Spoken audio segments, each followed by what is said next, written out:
ప్రాసెస్లో నాకు ఈరోజు కండక్ట్ చేసిన ప్లేస్మెంట్ డ్రైవ్లో జాబ్ వచ్చింది. శాలరీ వచ్చేసి 17K. Thank you Setwin. Setwin వాళ్ళు ఆన్లైన్లో క్లాసెస్ చెప్పారు. ఆ క్లాసెస్ విని మేము ఇంటర్వ్యూకి అటెండ్ అయ్యాము. మాకు ఫ్లిప్కార్ట్లో ఈ ప్లేస్మెంట్ డ్రైవ్ వల్ల జాబ్ వచ్చింది. శాలరీ ప్యాకేజ్ వచ్చేసి 17,000 వచ్చింది. నేను సెట్విన్ ఆన్లైన్ కంప్యూటర్ కోచింగ్ తీసుకున్నాను. నాకు జే గ్రూప్లో ఆఫర్ లెటర్ ఇచ్చారు, జాబ్ వచ్చింది.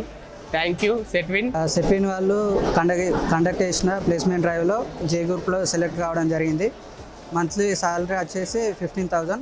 సెట్విన్లో క్లాసెస్ వినడం జరిగింది. ఈరోజు ఇక్కడ ప్లేస్మెంట్ ఉందని తెలియడంతో నేను ఇక్కడికి వచ్చానండి. ఇక్కడికి వచ్చిన తర్వాత నాకు ఇక్కడ శ్రీ విద్యా కంపెనీలో జాబ్ వచ్చిందండి. Thank you for this opportunity.